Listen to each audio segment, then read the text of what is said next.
பிஸ்மில்லாஹிர்ரஹ்மானிர்ரஹீம்.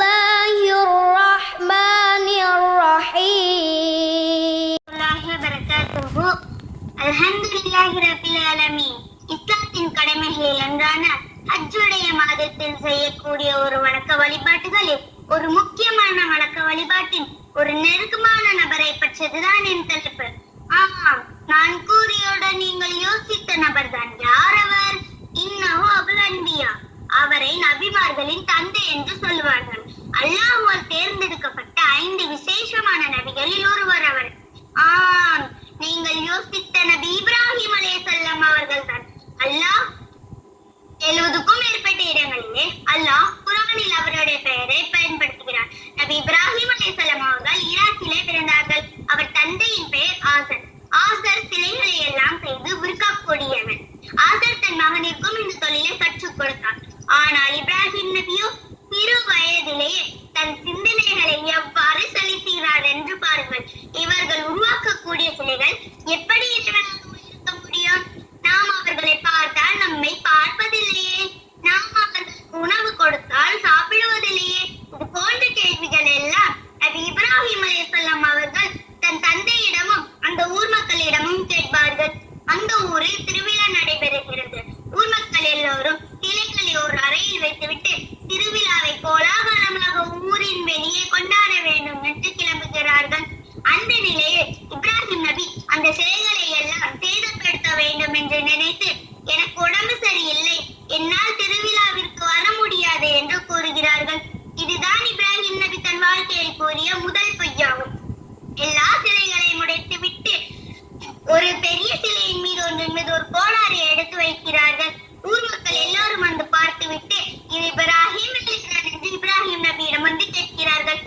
இப்ராஹிம் நபி கூறுகிறார்கள், இந்த சிலைகளை எல்லாம் நான் உடைக்கவில்லை, மாறாக அந்த பெரிய சிலை தான் உடைத்தது என்று கூறுகிறார்கள்.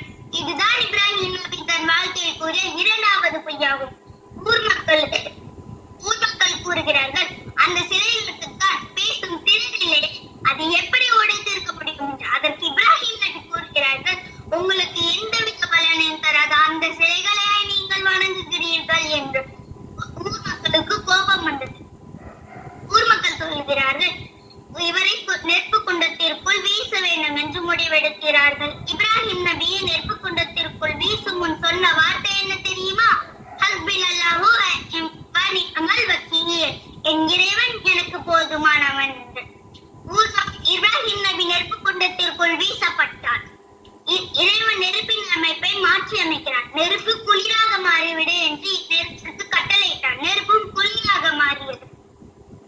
நம்ரூத் அந்த நாட்டை ஆளக்கூடிய மன்னன். நம்ரூத் ஒரு மிக பெரிய கொடுங்கோல் என்று குர்ஆன் சொல்லுகிறது. நம்ரூத் கூறுகிறார், இப்ராஹிமை அழைத்து வாருங்கள், நான் அவனை பார்க்க வேண்டும் என்று. இப்ராஹிமையும் அழைத்து வருகிறார்கள். இப்ராஹிம் நபி கூறுகிறார்கள், என் இறைவன் உயிரை கொடுப்பான், உயிரை எடுப்பான். அதற்கு அந்த நம்ரூத் கூறுகிறார், நானும் உயிரை கொடுப்பேன், உயிரை எடுப்பேன் என்று 2 காவலாளிகளை அழைக்கிறார். 2 பேரும் கொலை தண்டனை செய்தவர்கள். ஒருத்தனை கொன்று விடுகிறான். அவன் சொல்கிறான், நானும் உயிரை கொடுப்பேன், உயிரை எடுப்பேன். ஒருத்தன் சாகிறான், ஒருத்தன் வாழ்கிறான் என்று. அதற்கு இப்ராஹிம் நபி நன்றாக சிந்தனைத்து சொல்கிறார்கள், என் இறைவன் கிழக்கிலிருந்து சூரியனை உதயமாக்குகிறான், நீ மேற்கிலிருந்து உதயமாக்கு என்று. அதற்கு வாயடைத்து போய் விட்டான் அந்த காஃபிர். அந்த காஃபிர் கூறுகிறான், இவன் இந்த ஊரிலேயே இருக்கக்கூடாது, இவனை இந்த ஊரிலிருந்து விரட்டி விடுங்கள். அதற்கு இப்ராஹிம் நபி கூறுகிறார்கள், லா இலாஹ இல்லல்லாஹ்விற்காக இந்த ஊரை புறக்கணிக்கிறேன் என்று.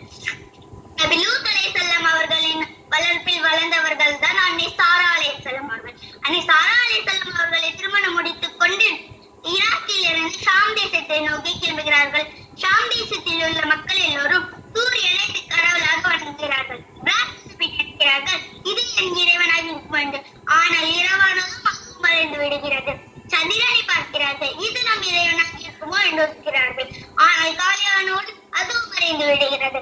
மறையக்கூடியது எதுவும் என் இறைவன் அல்ல என்று கூறுகிறார்கள். இப்ராஹிம் நபி ஷாம் தேசத்திலிருந்து மிஸ்ரை நோக்கி ஹிஜ்ரத் செய்கிறார்கள். மிஸ்ரில் உள்ள மன்னன் எந்த அழகான பெண்ணை பார்த்தாலும் தனக்கு சொந்தமாக்கி விடுவான். அவன் கூறுகிறான், இப்ராஹிம் கணவன் என்றால் அவனை கொன்று விடுங்கள், அவன் சகோதரன் என்றால் விட்டு விடுங்கள் என்று. அதற்கு இப்ராஹிம் நபி கூறுகிறார்கள், இவள் என் சகோதரி என்று. அவனும் அவனும் இப்ராஹிம் நபியை உற்று விடுகிறான். அவன் சொல்கிறான், அந்த பெண்ணை அழைத்து வாருங்கள், நான் பார்க்க வேண்டும் என்று. அன்னை சாரா அலைஹிஸ்ஸலாம் அவர்களையும் அழைத்து வருகிறார்கள். அவன் அன்னை சாரா அலைஹிஸ்ஸலாம் அவர்களை தீண்டவே அன்னை சாரா அலைஹிஸ்ஸலாம் அவர்கள் அல்லாஹ்விடம் துஆ கேட்டதால் அவன் கை கால்கள் செயலிழந்து விடுகிறது. இதை போலவே 3 வினை நடக்கின்றன. அந்த மன்னன் கூறுகிறான், இவள் பெண்ணே இல்லை, இவள் ஷைத்தான்கள். அவர்கள் கூடவே ஒரு பணிப்பெண் அன்னை ஹாஜர் அலைஹிஸ்ஸலாம் அவர்களையும் அனுப்பி வைக்கிறான்.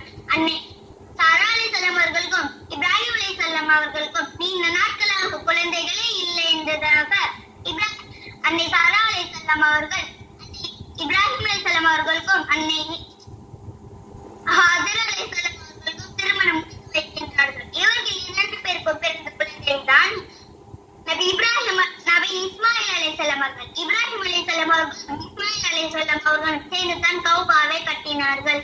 இப்ராஹிம் நபி வாழ்க்கையில் வரலாற்றில் உள்ள சிறு பாகத்தை நான் உங்களுக்கு கூறி முடிவு செய்கின்றேன். அஸ்ஸலாமு அலைக்கும் வரஹ்மத்துல்லாஹி